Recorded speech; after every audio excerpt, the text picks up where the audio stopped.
पाकिस्तान और मलेशिया के वज़ीर-ए-आज़म मुश्तरका प्रेस कॉन्फ्रेंस कर रहे हैं, आपको लिए चलेंगे। Reflected in this Christchurch killing where a man brazenly, a terrorist, filmed shooting innocent women and children and innocent people in a mosque, and then didn't regret it. And this is because of the Islamophobia which has, especially since 9/11, has spread. And so we in the Muslim world have been watching you take stands, speak out for what were causes affecting the Muslims. And of course, Prime Minister, we have been watching your stand against corruption. You have presented me a book on corruption, which I look forward to reading. But my party started a campaign 22 years ago against corruption. We actually believe that countries are not poor, corruption makes them poor. Corruption is what destroys state institutions. Corruption is what takes away money which should be spent on human beings. It takes away that money and it is siphoned off by corrupt elites, money laundered abroad, and therefore they impoverish the country by destroying state institutions and diverting money from human development. And I know that you came back, one of the most remarkable comebacks.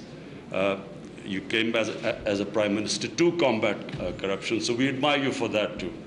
So again, Prime Minister, I welcome you again to Pakistan, and I just want to say how honored we feel. Mr. Prime Minister, members of the press, ladies and gentlemen, I am so very glad to renew our friendship, which is a very long friendship, and to come back to Pakistan to join in the celebration of your National Day. We have been very well received by the Prime Minister as well as the government of Pakistan, and we have had bilateral discussions on very substantial issues affecting Pakistan and Malaysia, and also the rest of the world, in particular the Muslim world. We have identified many areas where we can enhance our relationship with Pakistan to the betterment of both our countries. No doubt that if we increase our trade with each other, we will have benefited much in growing our economies. Today, everyone is focused on growing the economy. It is necessary that we have some wealth of our own in order to be able to function well as nations and also as players in the international fora. We believe that trade between us will increase because we now have outlined the measures that we should take in order to improve our trade. We need to identify what you can sell to us and what we can sell to you. We need to know the laws and rules and practices in our two countries so that we are familiar with them, and where possible we should commonize the laws so that our traders and your traders would find it comfortable to do business between our two countries. We also talk about the possibility of foreign direct investment for Pakistan to invest in Malaysia and for Malaysia to invest in Pakistan in certain areas, including, of course, power generation and the like. And I think this will be beneficial again to both countries' economic growth. We are very concerned about corruption. As the Prime Minister said just now, it's not that we are poor, it is corruption which makes us poor. Everything costs more when there is corruption. You have to pay a certain amount to get a certain job done. so the cost will always be higher. And sometimes, of course, money is stolen by officials and the like, and this has to be stopped. When we came back, it is with the idea of combating corruption in Malaysia, which was rampant during the last regime. And then I think we can exchange information on how to combat corruption within our two countries, We think that there is some scope for extending our cooperation between other Muslim countries. We noted that today there is not a single Muslim country which is considered as developed. Actually, Malaysia had planned to become a developed country by the year 2020, but unfortunately changes in the government has rendered that impossible to achieve. But we still have this target to become a developed country by the year 2025. But we hope that it is not confined only to Malaysia. Other Muslim countries must also strive to develop themselves so as to be at par with the developed countries of the world. We notice that today there is very much the feeling of fear and enmity towards the Muslim. That was why these 50 Muslims were killed, and I believe 3 of them were from Pakistan. 9. And 5. 9 of them. Huh? 9. 9 from Pakistan and 3 from Malaysia. And this has happened because of this feeling of hatred that is generated by the press, for example, and also other people. We need to learn how to handle this. It's not always by fighting back that we can win. Malaysia's experience is about winning the hearts and minds of people, getting them win from this idea that the only way to react is to seek revenge and kill. That only invites the same action to be taken against us. We need to find other ways of combating this Islamophobia. And I think Pakistan and Malaysia understands this issue.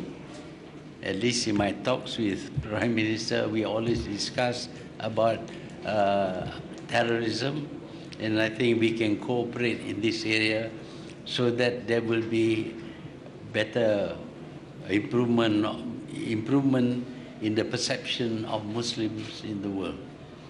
Fighting back does not always mean killing each other. There are other ways that we can do in order to reduce this atmosphere of fear and anger and hatred towards the Muslim. So this visit has been very useful because we discussed very many issues which we can deal together to our advantage. So I would like to say how much I appreciate the time and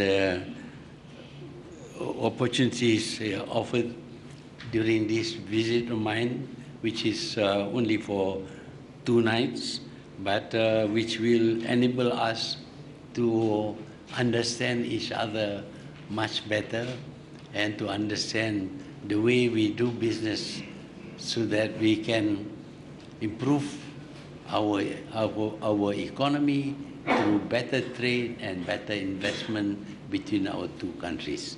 I thank you.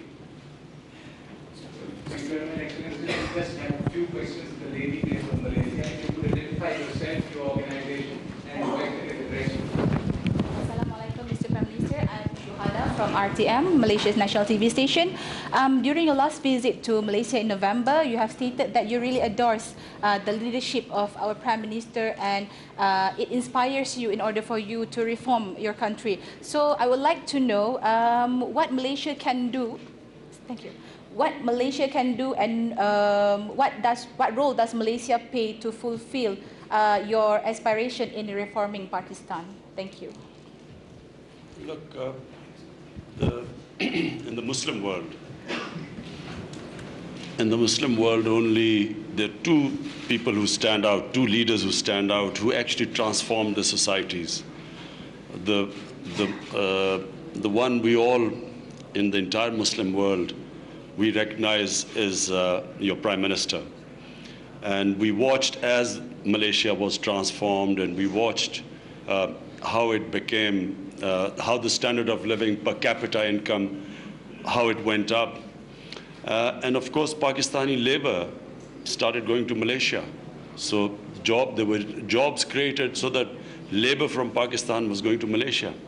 The other country where there was a dramatic change was Turkey.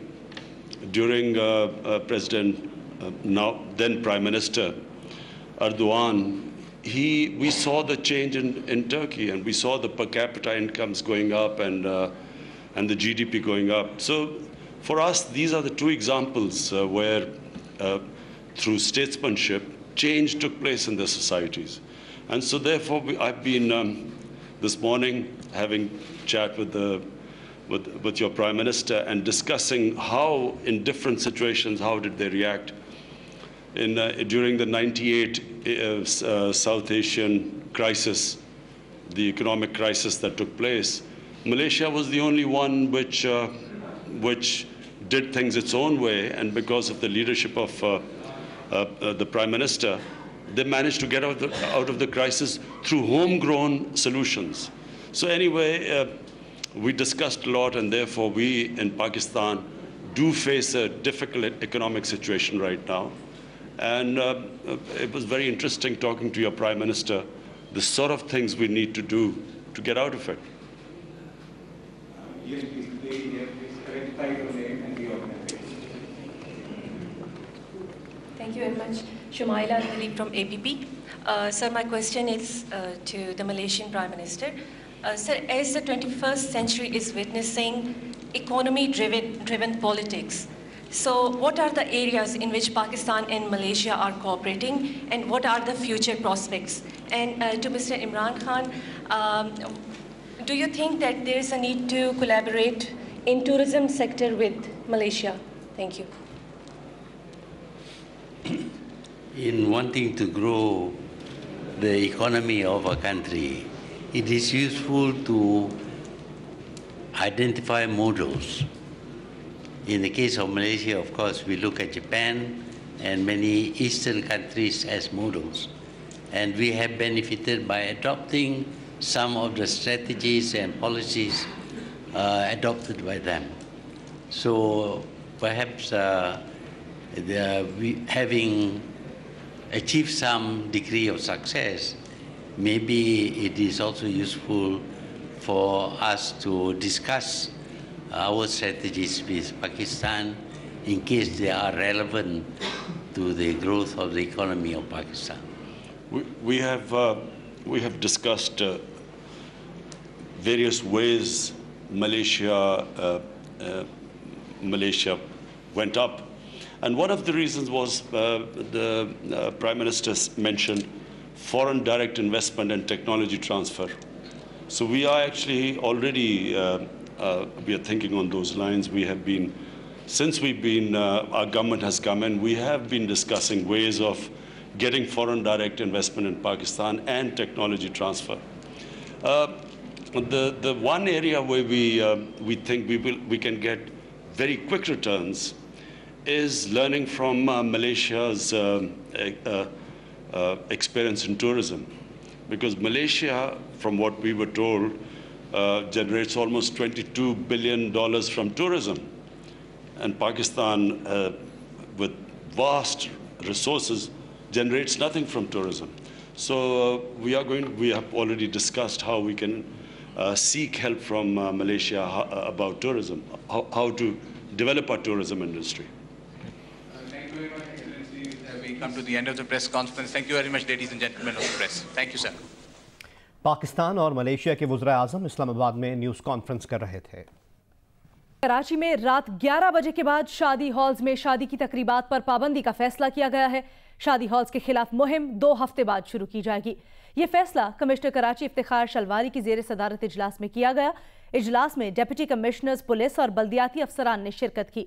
इजलास में पाबंदी पर सख्ती से अमल करवाने और खिलाफ वर्जी पर कार्रवाई का भी फैसला किया गया। शादी हॉल्स मालिकान को वक्त देते हुए 11 बजे के बाद खुलने वाले शादी हॉल्स के खिलाफ मुहिम 2 हफ्ते बाद शुरू करने का फैसला किया गया है।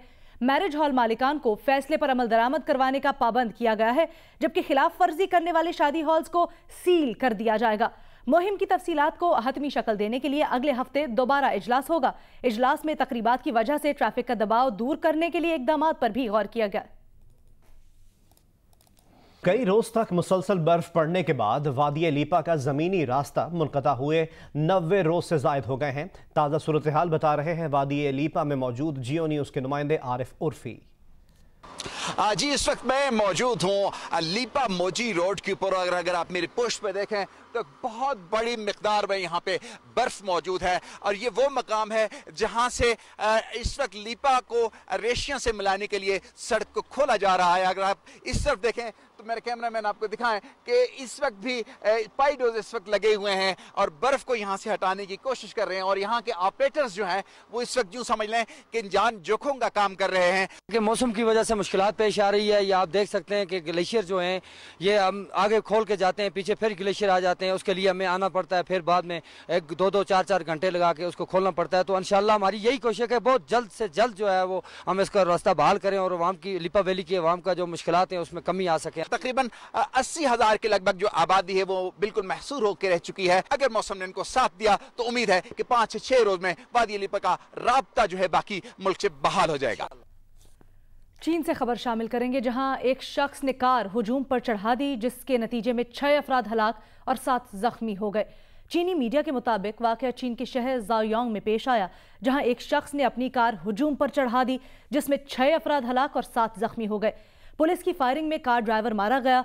वाकये में जख्मी होने वालों को अस्पताल में तिब्बी इमदाद दी जा रही है। ड्राइवर के हुजूम पर कार चढ़ाने की वजह भी सामने नहीं आई है।